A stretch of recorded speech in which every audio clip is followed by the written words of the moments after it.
Well, good morning everyone and welcome to Haven Toronto Sunday service and welcome to this amazing spring weather we've had this week. I don't know about you, but I'm stoked that we are moving away from winter, away from the cold, away from the darkness, away from snow really. And for me, I think that the spring is probably my favorite season, so I'm really stoked that we are finally here and can get both warmer weather and see more blue sky in general.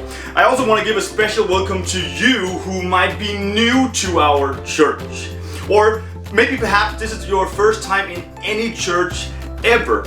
I just wanted to let you know that we are so glad that you decided to join us this morning. And if there's anything that we can do for you, do not hesitate to reach out to us. You can do that either by messaging us in the chat, I never remember which side it is, or you can also contact us by pushing the button that says prayer request. That doesn't only go to a prayer request, it also goes to a contact form where you can connect with us. We should probably consider changing the name later, but for now that's at least what it's called. And we would love to connect with you, we would love to get to know you, and we would love to answer any question you might have.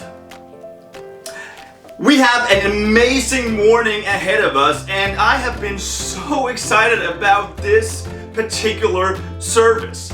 As you might have picked up on during the week, we have partnered with none other than Compassion to end poverty and to bring God's shalom to as many children and communities as possible.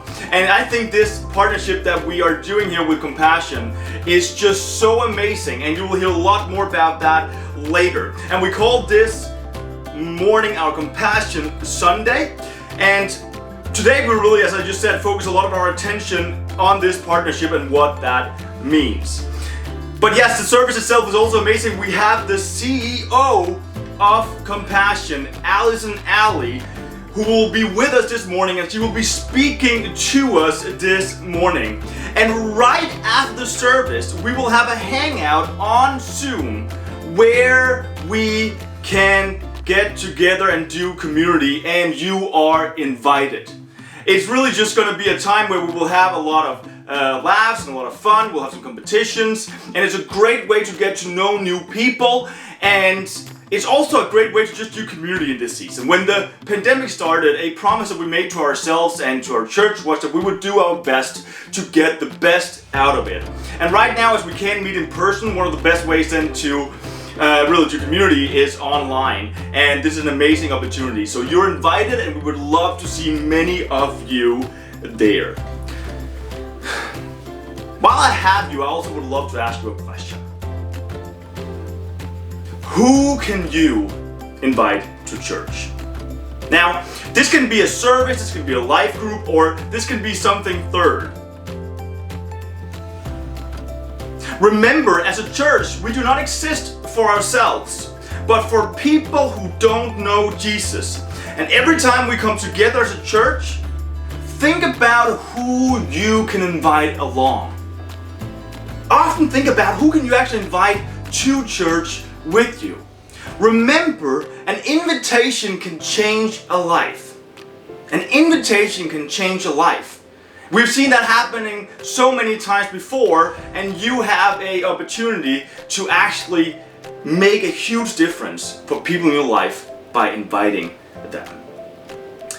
It has now been a year since the pandemic hit Canada, and we have been in a lockdown on and off, but with certain restrictions all year. And I don't know about you, but I'm really looking forward to it being over. Also, I'm getting really excited to get a haircut soon. Trust me, I'm not wearing a hat for fashion reasons. This is simply because my hair is going crazy. And I really am looking forward to just get a haircut again and not receiving snarky comments about how I look like a 30-year-old Justin Bieber. But thank you guys. So I think all of us are just ready to get back to a more normal again. But I don't know how you're feeling this morning. Whether you're doing well or you're having a hard time. How the pandemic has actually hit you, whether that's relationally, mentally, physically, spiritually, and so forth. That I don't know. But there's one thing I do know. And this is not just a cliche or something that we say, but this past year, despite the circumstances, we have seen God's goodness, His blessing, His protection, and His love in over our church. And because of this, we know that the best for our church is yet to come. We are still in the early phases of this church plant that we are endeavoring on, but it's clear that God is building His church brick by brick through us, through His community, and that is so exciting. But that also tells us something else, that the same is true in your life. I want you to know that God, He sees you. He knows you better than you know yourself. And He loves you more than you could ever comprehend. And He's right there with you. And He's for you, and He wants the best for you. So trust Him and know that all will be well when we trust Him. And as we step into this service this morning, let us just put our eyes on Him who never lets us down. The security in our life that never fails. And I want to tell you who might not know Jesus this morning that you can get to know Him today. He wants to get to know you. And know that every time you take a step towards Him, He takes 10 towards you. And our prayer and our hope is that He will change your life in the same way that He has changed ours. Now let's focus on Him and let's put this service over to Him. Father, thank you so much that you see, know, and love everyone who is participating this morning. And I pray that you'll be with them right now.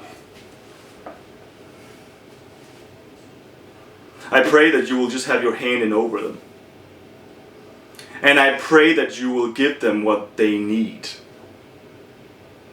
If they're going through a difficult time, just have your peace, encouragement, and hand in over them. Let them know that because they trust you, that the best is yet to come. That it's okay not to be okay, but with you, we always know that things will be more than okay again later.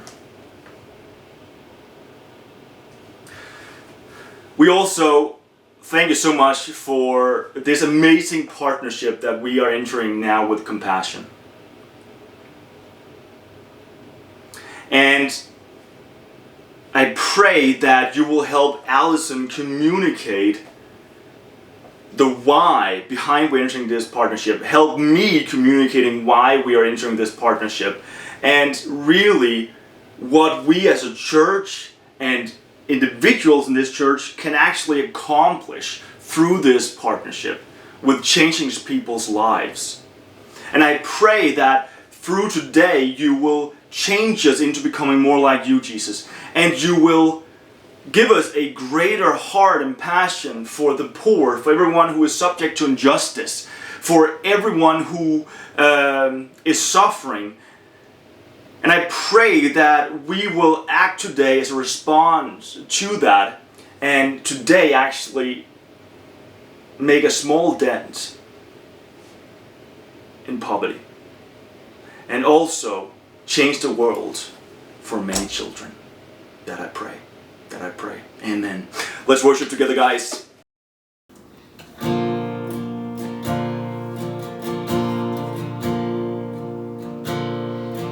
Cast my mind to Calvary, where Jesus bled and died for me.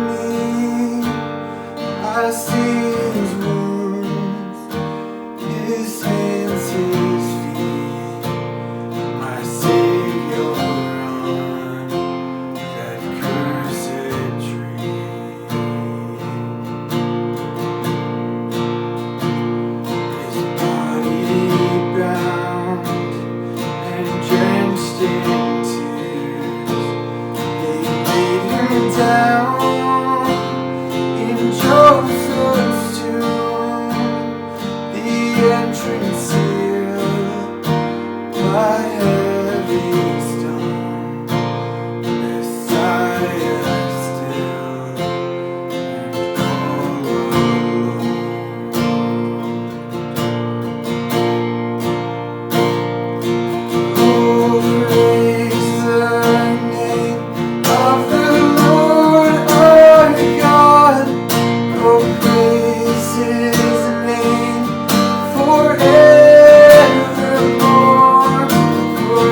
third, at break of dawn, the Son of Heaven rose again. Oh, tremble death, where is your sting? The angels roar for Christ the King.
ঝর্ণা। আমার নাম গাজী আলম। আমার নাম তানজিম। তুমি ভালো থাকো, আমি ভালো আছি। Independent studies have shown that compassion sponsorship really works. Sponsor বন্ধু হয়ে আমি খুব খুশি হয়েছি, তাই আমার বন্ধুকে অনেক ভালোবাসি। আমাকে চিঠি লিখে পাঠাও। As they grow up, you have the opportunity to build a genuine friendship. সংসার বন্ধু নিউজিল্যান্ডে থাকে। তার কি ছেলে মেয়ে আছে কি নাই? তোমার দেশটা কেমন আমি দেখতে চাই। You ensure they go to school. That's huge because compassion children are selected from the most vulnerable and disadvantaged. যে আমাকে সাহায্য করে এত এই পজিশনে নিয়ে। তখন আমি ছোট ছিলাম, কিন্তু কথাটা অনেক কষ্ট পেয়েছিলাম। ওইটাই মনে পড়লে এখন অনেক কষ্ট হয়।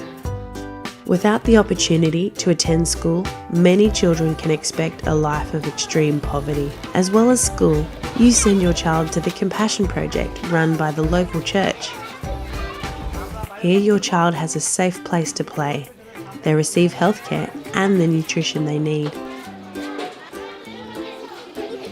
They learn their true value and they learn to value others. দেখি অনেক আনন্দ লাগে এবং অন্যরেও দেখাই আমার স্পন্সর বন্ধুর ছবি। When you sponsor a child through compassion, you don't just give them things. You give them their childhood. You give them love. You help them see that they do have a future and it can be bright. Compassion children are up to 40% more likely to finish secondary school.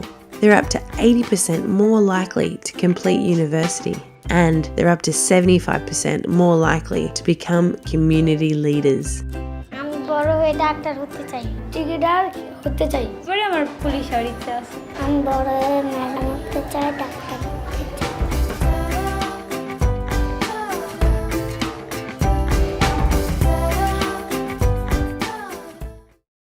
All right, guys, let's talk about this partnership that we have entered with Compassion. Because Haven has partnered with Compassion to end poverty and to bring God's shalom to as many children and communities as possible. So what is Compassion? Well, the mission of Compassion is to release children from poverty in Jesus' name.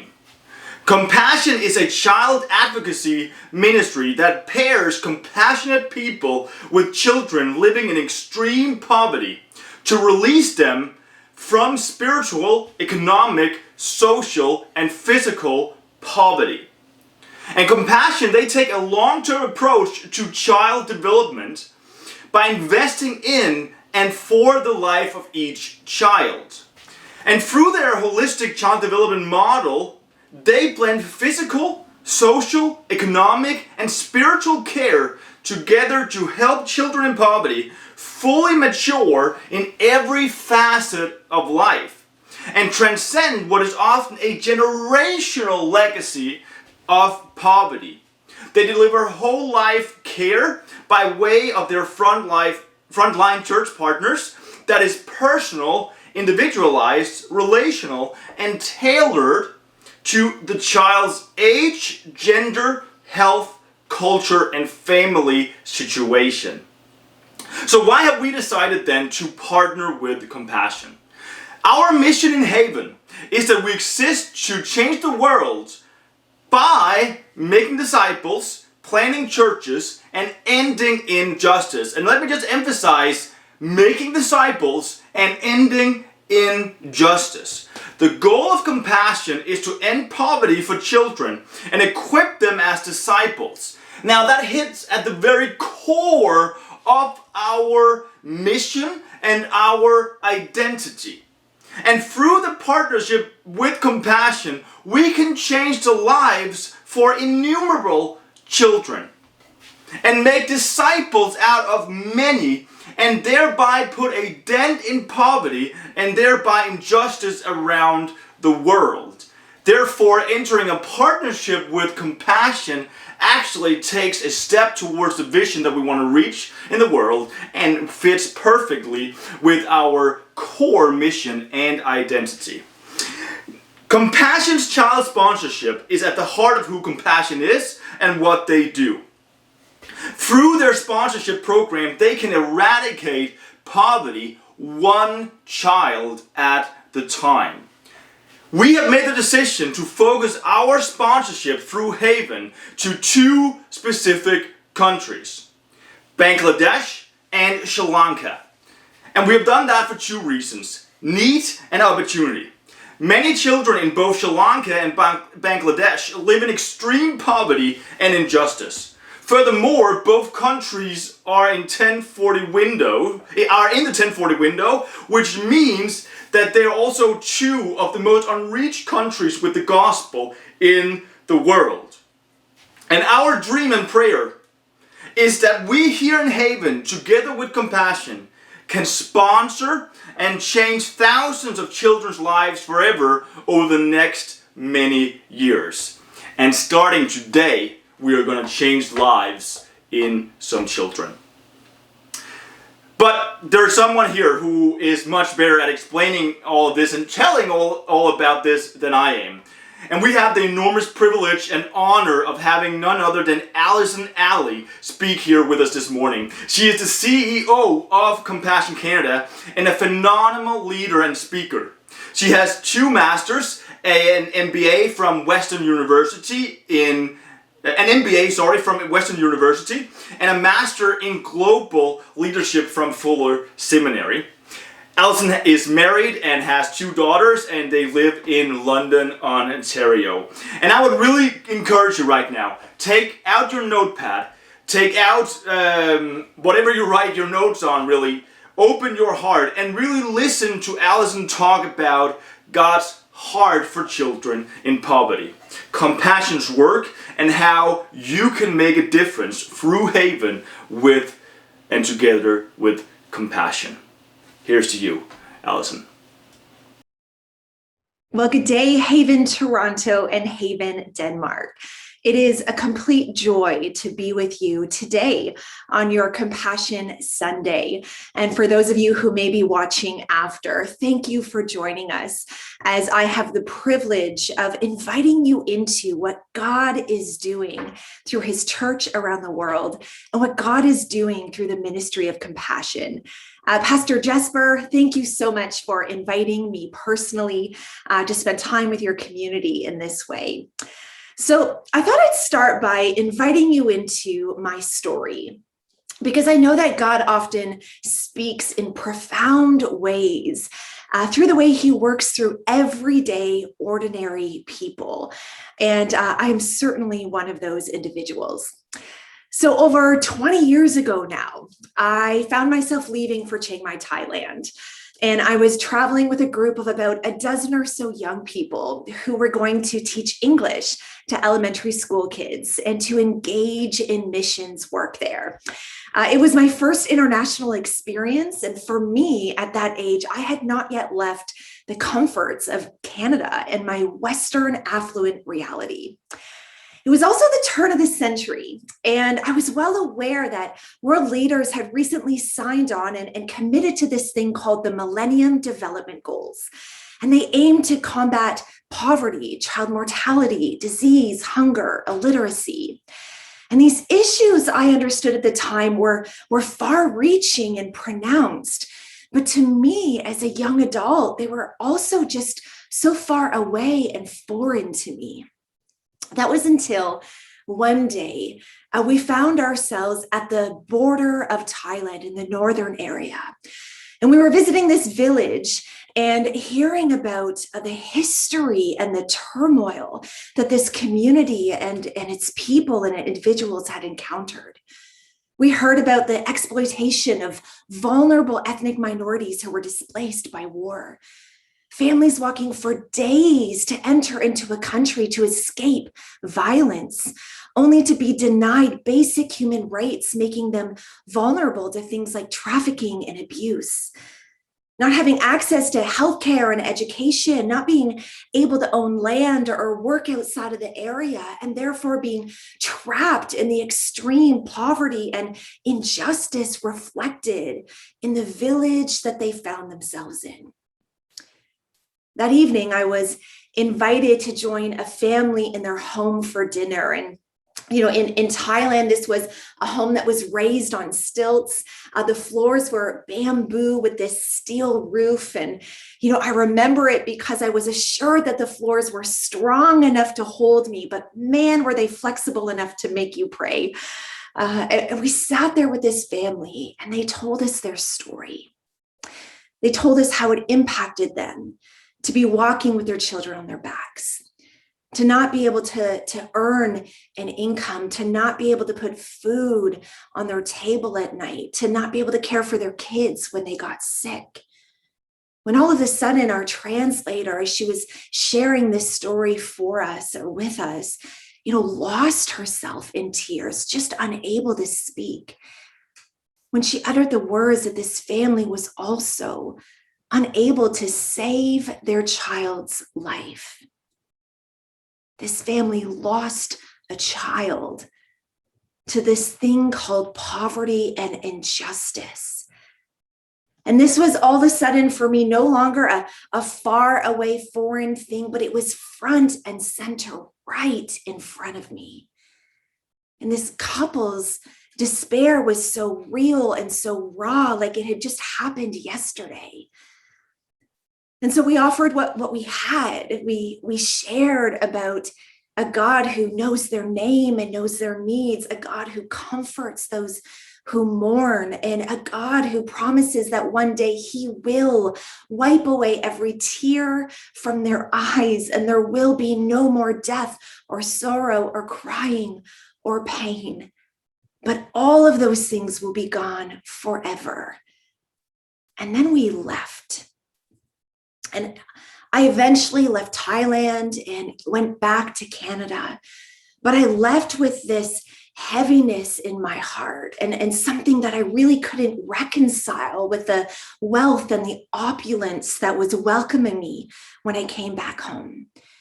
And there was this spark that was lit in my heart for kids living in poverty and a conviction that God was calling me to do something about it. I had no idea at the time what that something would look like. Before I knew it, 10 years would pass. A decade of my life would fly by, and this urgency that I once felt for kids in poverty just slowly but surely faded in the background. When suddenly I was married, I had two daughters, a 2.5-year-old and an infant. When God had this reawakening moment in my life, and I was sitting there in my basement holding my youngest daughter, watching my husband and my oldest play in the distance, when this sorrow and a sense of overwhelm began to wash over me. And I admit to you, regardless of what I experienced before in my life, I was, perplexed by this because I thought, I have so much to be thankful for. And I really have everything that I had thought that I wanted at the time. An incredible marriage with a man that I love, 2 beautiful, healthy children. I had this prosperous career in the finance industry, a church community that I loved and that was rich and short of a literal white picket fence. It really felt like we were living the Canadian dream as a family.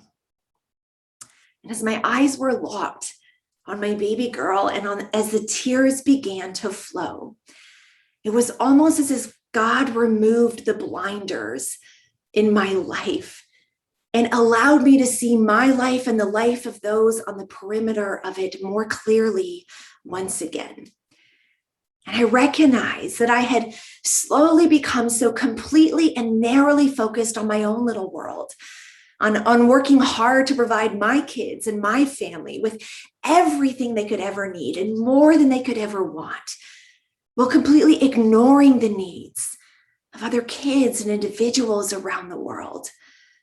And more than that, as a mother, I recognized that I was unaware of and no longer confronted with, and therefore I would say ignoring and indifferent to the needs of other moms around the world that just wanted their kids to survive another day, never mind thrive. Embarrassingly, I recognized that there were so many isms that were at play in my life, consumerism, individualism, materialism. And I was more focused on building my own sense of security and enjoying the satisfaction of my life than serving others or living sacrificially. And that's when God planted a verse in my life and my husband's life that has been our family's verse ever since, which is from Luke 12:48, that says, "To whom much is given, even more will be required. To whom much is entrusted, even more will be asked." It was a pretty clear reality to us as a family that we had been entrusted with much. The mere fact that we were born in Canada meant that we had resources and access and choice and opportunity. We had not just financial resources, but we had time and gifts and skills and passion and influence. And we recognized that God was calling us to steward all of that for his purposes and his plans, not our own. And specifically that God was calling us to walk forward in faith and in trust to respond to the needs of the most vulnerable, to respond to the least of these. And here's the thing. As we reflected on and researched and walked with people to understand this thing called poverty and how we could possibly be a part of making a dent in it and responding, we learned that in our life, God was not calling us to go there personally. God was not calling us to start up something new as a way to respond. But in fact, God was calling us to support a ministry that was already there, to support a ministry that was actually there in Thailand at the same time that I was there at the turn of the century.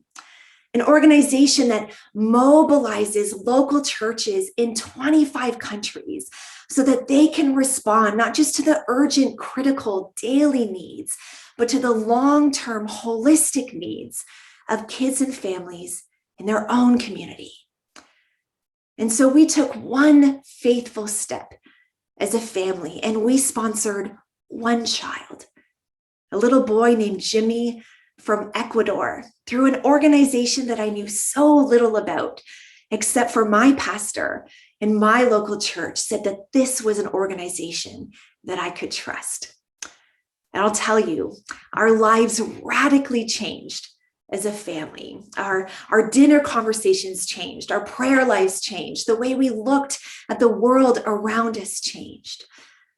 But I never would have imagined that this one small step and the onset of this relationship with this little boy in Ecuador would eventually lead me to leave my career and enter into full-time ministry at Compassion Canada. In my journey at Compassion over the last 9 years, I've fallen more and more in love, not just with the work of our organization and what we do, but with the church around the world and how they continue to be the hands and feet of Jesus in their local communities. Let me tell you a little bit more about Compassion. So we are a global child development organization that exists to end childhood poverty in all of its forms. And to do that, there's 3 things that you need to understand about our approach to ministry. And it is that we are Christ-centered, child-focused, and church-based. So being church-based, we recognize as an organization that the church has the calling to join God and advance his mission of compassion and justice. The church has the calling to be salt and light and to make disciples. The church also has the capacity and the credibility and the proximity to respond to the needs of the most vulnerable people in some of the poorest communities around the world.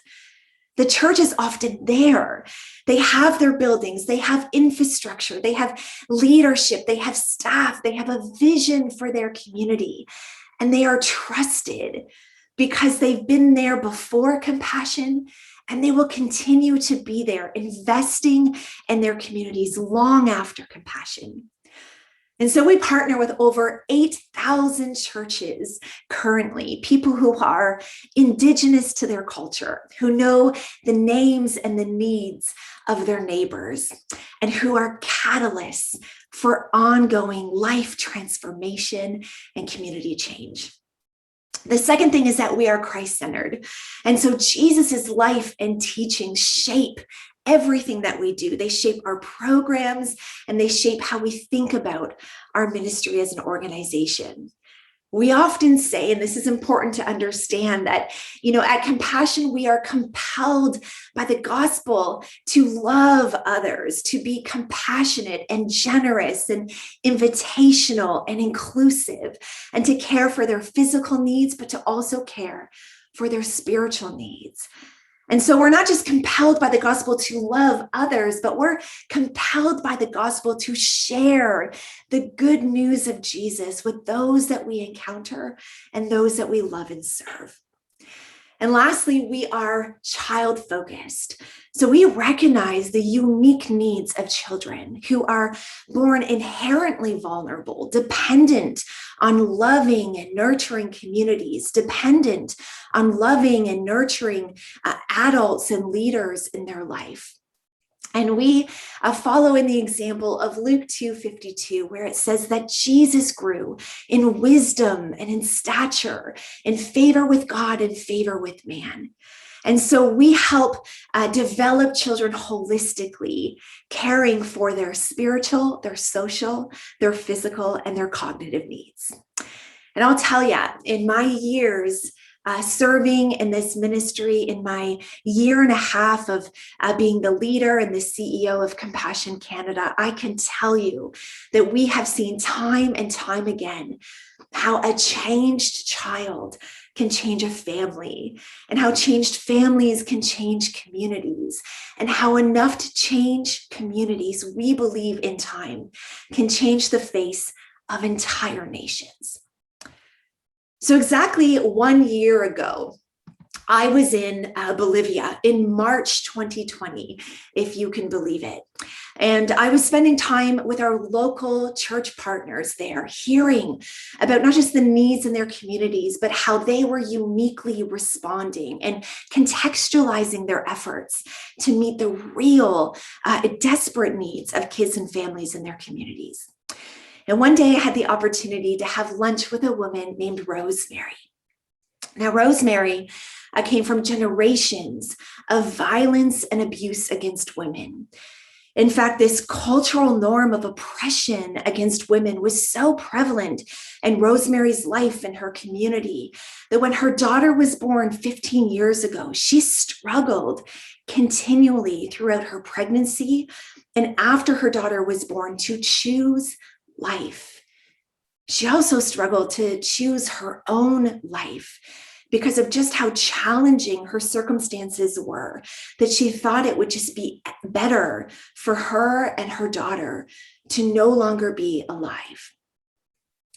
She, of course, lived in extreme poverty. She was a single mother with no money, no job, and as she described it, no hope. And when she was at her lowest point, making desperate choices and feeling like she was left with no way forward, it was her mother that, unbeknownst to her, registered her daughter at the local Compassion Project. And as Rosemary tells the story, slowly things began to change. She and her daughter were known and were loved and were protected by people that they could trust. Her daughter, who was sponsored by someone who chose her and loved her and invested in her, was now able to be protected from crime and violence and danger. She had medical checkups and health and hygiene support to combat the pronounced impact of disease and sickness in her life. She had educational opportunities to defeat illiteracy, recreational and social activities to build self-confidence, which was so desperately needed in her life. And she had the opportunity to hear about the person of Jesus. And as Rosemary tells the story, In time, both her and her daughter gave their lives to Christ.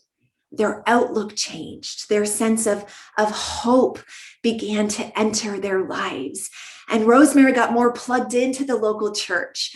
She was able to use her gifts and skills to cook for the kids at the project. And in doing so, she found meaning and purpose, and she was able to get resources to provide for her own family. And as Rosemary told this story, she explained to me that God replaced the lies that were so prevalent in her culture with truth.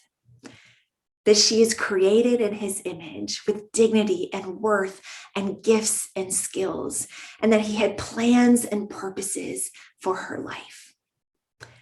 She now works full-time at Compassion as a tutor, providing emotional and spiritual and physical and practical support to young girls and women like her and like her daughter who have been abused and neglected. Her daughter's in secondary school. She is healthy and happy, and she has dreams of going to college.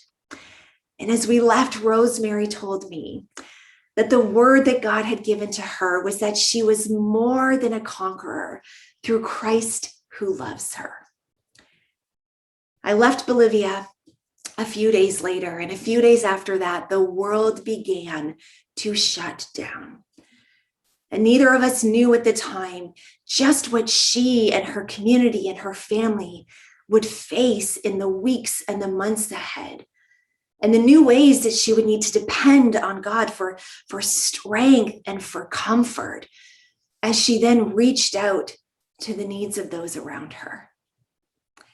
You see, COVID has had a devastating impact in every country and in every community around the world, but it has disproportionately impacted the most vulnerable, those living in extreme poverty and experiencing forms of injustice already.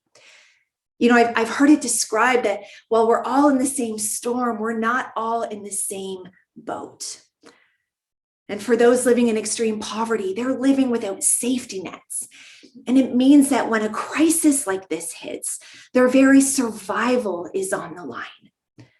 You know, we know that lower income nations are less equipped to deal with the health consequences of COVID-19.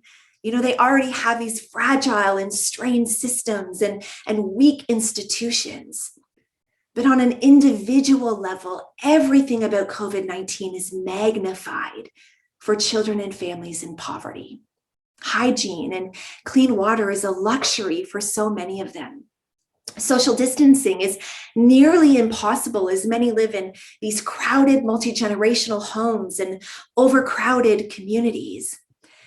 Many of the families that we serve live as day laborers, which means if they're not able to leave their house every day and go and earn an income, then they can't put their food on their table at night, which means their kids go to bed hungry.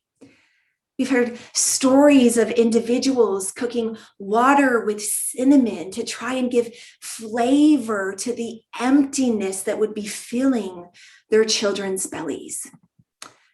And in light of all of this, what we're facing is the ripple effects of this pandemic and the multiple ways that it will continue to impact the world's poor and marginalized. Increased hunger and starvation due to food insecurity, a rise in preventable diseases in light of the disruption of critical interventions, setbacks in education as schools close and kids are missing out or forced to work once again to be able to provide for their family. There's an increase in child abuse that's on the rise due to the lockdown and the pressures and the stress that's heightening in their homes. And in light of all of this, we are expecting a rise in extreme poverty for the first time in decades, to the amount of the recent estimates were about 90 million individuals. We are talking about a crisis for the world's poor unlike anything we have seen in generations. And yet, I'm here to tell you that the church continues to be at work around the world. And our local church partners are our greatest strength through this crisis, who continue to be this steady, unwavering, loving, and localized presence, who continue to know the names and faces and where people live, who are aware of not just the needs, but the assets in their community, who are able to unlock and leverage resources and training to impact the broader needs of their community. And I'll tell you, we often as an organization refer to our frontline churches and our frontline staff and volunteers as the heroes of our ministry. But it has been made even more evident in this season just how much they are sacrificially and courageously walking forward to meet the urgent and critical and, quite frankly, changing needs of the children and families they serve and the children and families in their community that are not directly part of our program, but who need help today more than ever. And so Compassion's response to COVID has been to adapt our program to provide health and stability through things like nutrition and food and water, sanitation and hygiene needs, to ensure medical care for children and families who are sick or who need to be tested or who need, a safe place that they can get well away from their family. To support families with housing security, to ensure that as their income dries up, they aren't kicked out of the home and the only sense of stability they have. To ensure ongoing child protection, to support families and communities psychologically and emotionally as they're navigating the turmoil and the disruption and distressing reality that COVID-19 has brought to them. And of course, through all of it, our church partners are continuing to express in tangible ways and to express in word God's love and promises for these individuals. You see, our program is one that allows us to care for these short-term, urgent, critical needs as part of our long-term, holistic, sustainable efforts that aims to release children and families from all forms of poverty over the long haul. I want you to watch this video to get a glimpse of one such family that we know and love and serve that's been supported through this season. Check it out. ঘুম পাড়ানি মাসি পিসি মোদের বাড়ি এসো খাট নাই পালং নাই আসন পেতে বসো। রাতের বেলা তোমাদের প্রশ্নগুলো আমার মনে বারবার প্রতিধ্বনি হতে থাকে। মা, করোনা ভাইরাস কি? কালকে বন্ধুদের সাথে কেন দেখা করতে পারবো না? আমরা কি ভাইরাসের জন্য আমাদের ঘর হারাবো? খাওয়া ছাড়াও কেন আমাদের হাত ধুতে হচ্ছে? ভাইরাস কিভাবে হয়? দাদি কেন আর আমাদের বাসায় আসে না? তোমাদের আগ্রহ দেখে সত্যি ভালো লাগছে, কিন্তু এই মুহূর্তে তোমাদের সব প্রশ্নের উত্তর আমার কাছে নেই, আমাদের কারোর কাছেই নেই। যা কিনা চোখে দেখা যায় না, তা থেকে কিভাবে তোমাদেরকে রক্ষা করব? আমার ভয় হয় বন্ধুদের সঙ্গ ছাড়াই তোমরা বড় হবে। এখন ফসল কাটার সময়, কিন্তু তোমাদের ছেড়ে আমি বাইরে যেতে পারছি না। কাজ আসবে কোথা থেকে? তোমরা অসুস্থ হলে কিভাবে হাসপাতালে নিয়ে যাব? আমরা আমাদের ঘর দেয়াল দিয়ে আটকে রাখি, কিন্তু আমাদের আবেগ অনুভূতি কি আমরা আটকে রাখতে পারছি? মায়েরা আমার, তোমরা আমাকে এই কঠিন সময়ে লজ্জা ভুলে সাহায্য গ্রহণ করতে শিখিয়েছ। এই পরিস্থিতিতে বেঁচে থাকার জন্য খাদ্য পাওয়া একটা বড় আশীর্বাদের বিষয়। আমরা জানি সামনের দিনগুলিতে আমরা আর একা নই। লক্ষ্মী সোনারা, পৃথিবীতে কোনো কিছুই নিশ্চিত নয়, কিন্তু আমার ভালোবাসা তোমাদের জন্য সব সময়ই একই রকম থাকবে। এখন ঘুমাও, আগামীকাল আমাদের জন্য এক নতুন দিন অপেক্ষা করছে। A mother in rural Bangladesh with questions from her child, but also for her child echoing through her mind. A mother who told us that she felt helpless and powerless as her work disappeared, and she was unable to meet the needs of her children and was desperate to ensure that they survived another day. A mother who explained to us that God taught her that even when times are tough, He will show us a way through the darkness.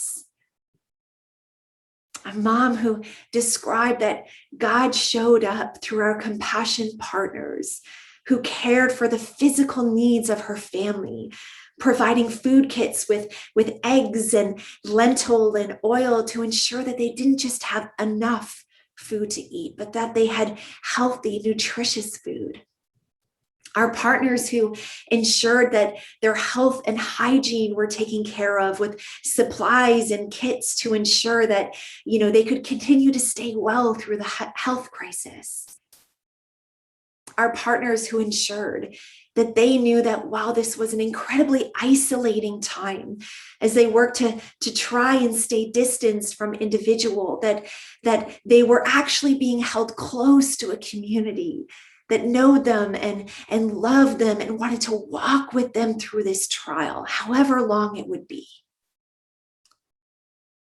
And so today, I want to invite you to be a part of that kind of story, to be a part of what God is doing through the ministry of compassion and our partners around the world. To be a part of ensuring that children don't just survive this crisis, though that's critical and complex right now, but that kids have the opportunity to thrive and to receive the whole life care that they deserve and long for. Specifically, Pastor Jesper wants to invite your church community to respond to the needs of children in the context and the countries of Bangladesh and Sri Lanka, countries that we know are uniquely challenging for children and families and uniquely challenging for our local partners there. Bangladesh is cited as a country that has one of the most disaster-stricken realities in the world. They're continually dealing with cyclones and floods and earthquakes and landslides.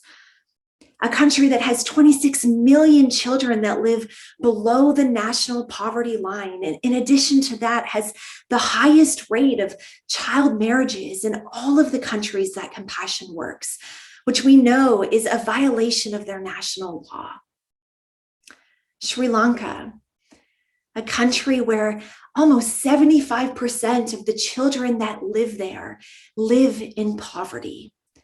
And 36% of them live in extreme poverty, less than $1.90 US a day. A country that, in addition to the realities of poverty and injustice and chronic malnutrition and stunting of children, are experiencing the realities of exploitation and child labor.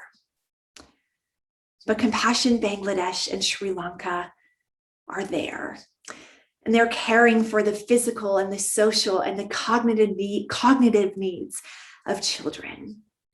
And these children have the opportunity to experience God's love by being cared for by Christians at their local church. Those Christians in that church who are also able to communicate the gospel through contextually sensitive methods. I want you to know that sponsorship really does matter now more than ever. And I've often heard it described that while you may not be able to change the whole world, you can change the whole world for one individual. Never before have I seen and heard and experienced just how true that is. And so I'm inviting you today to say yes to God and to say yes to a child who so desperately needs help and hope today more than ever. And for $41 a month, you can provide that through Compassion Bangladesh and Sri Lanka and our local partners who, as I said, will care not just for the whole needs of these children, but for their families and for their communities. So thank you again for inviting me and Compassion into your church life and your church community. And I look forward to all the ways that God is going to work through our relationship and our partnership as we walk forward from here. God bless you. Guys, what an amazing opportunity that we have here this morning. By sponsoring a child for only $41 a month, you can change a child's life. A child that is more or less left hopeless unless we respond. And through sponsoring a child, you provide the following for a child: the opportunity to hear the gospel and learn about Jesus, regular Christian teaching and discipleship, educational opportunities and help, healthcare, hygiene training and supplementary food if necessary, a caring and safe Christian environment to grow in self-confidence and skill, personal attention, guidance and love. So by sponsoring a child, you actually change this child's life forever, and all people that they get into contact with. Also imagine the difference you make in their parents' life that feel inadequate and that feels horrible that they cannot provide this opportunity for their child that we now can through a sponsorship. You actually become their superhero. And through a sponsorship, you form a relationship with this child where you write letters back and forth to each other, you get to send gifts to them, and as I will share in a moment, you even have the opportunity to actually go visit this child. So it's such a huge opportunity that we cannot miss, and it's such a huge and good opportunity to show the Father heart of God for the least of these.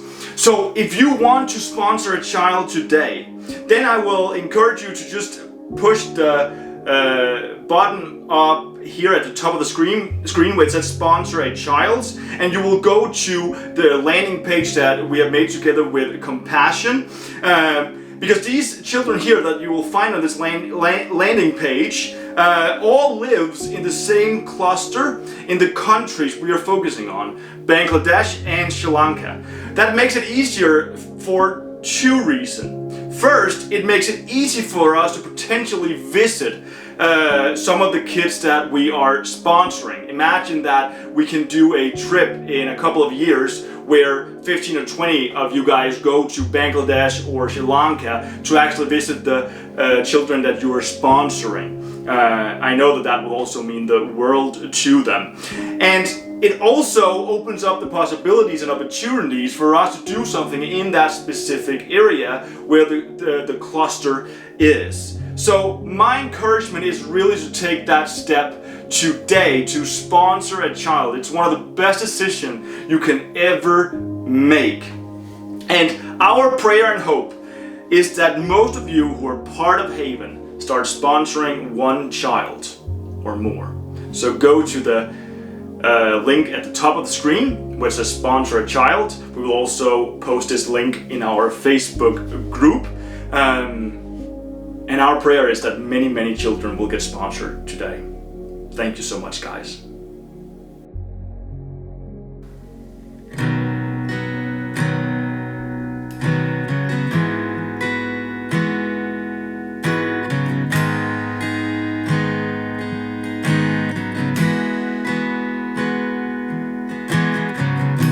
Spirit of the living God, Spirit of the living God, we only wanna hear your voice and hang on every word.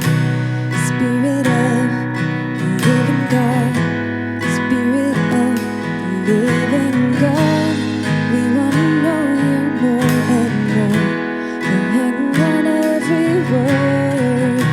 'Cause when you speak, when you move, when you do what only you can do, it changes us.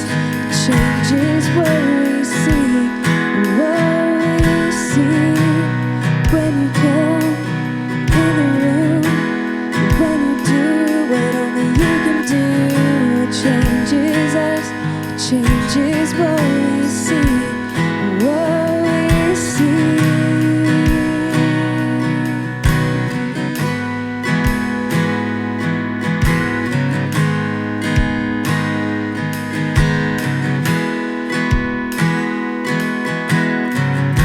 Spirit of the living God, Spirit of the living God, we're leaning into all you are. Everything else can wait. Spirit of the living God, Spirit of the living God, come now and breathe upon our hearts. Come now and have your way. 'Cause when you speak, and when you move, when you do what only you can do, it changes us, it changes what we see, what we see. When you come in the room, when you do what only you can do, it changes us, it changes what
we see, what we see.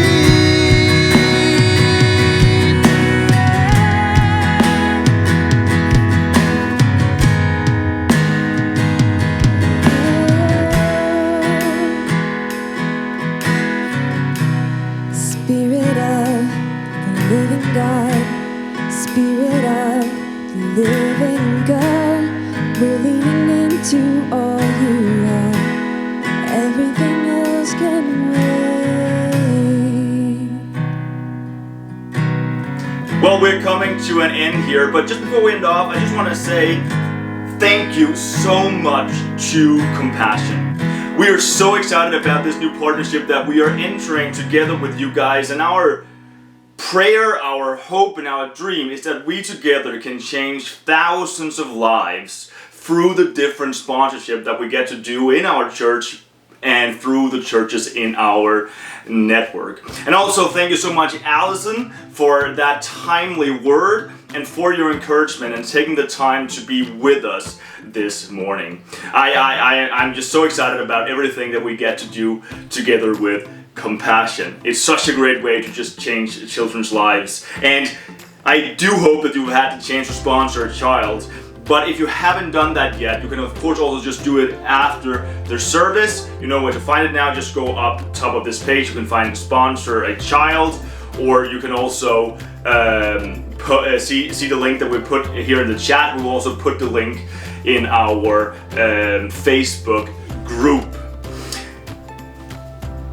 Our Vision Night is coming up. It's coming up on April 11th. And let me just say, this is an evening you do not want to miss. It's really one of the most important evenings that we have all year. And we know and understand that because of COVID, it's going to look very, very different. But our goal, as I said, is to really just get the best out of it. So don't miss out on this spectacular evening. Go to haven-vision.ca/vision, and there you can read more and you can sign up. I also just want to give an update on our in-person services. As of now, we are still in lockdown and in the gray zone, and we need to move into the red zone before we can actually meet in an in-person gathering at church. We will continue to keep you updated, and hopefully we'll know more soon. You can stay tuned on our social media, and of course at each service we will try to give an update on where we are at. Now there's only one thing to say, and that is that we will be meeting on Zoom right after the service here, and I just want to invite you and encourage you to join. Let's get the best out of this season, and this is a great way to do community.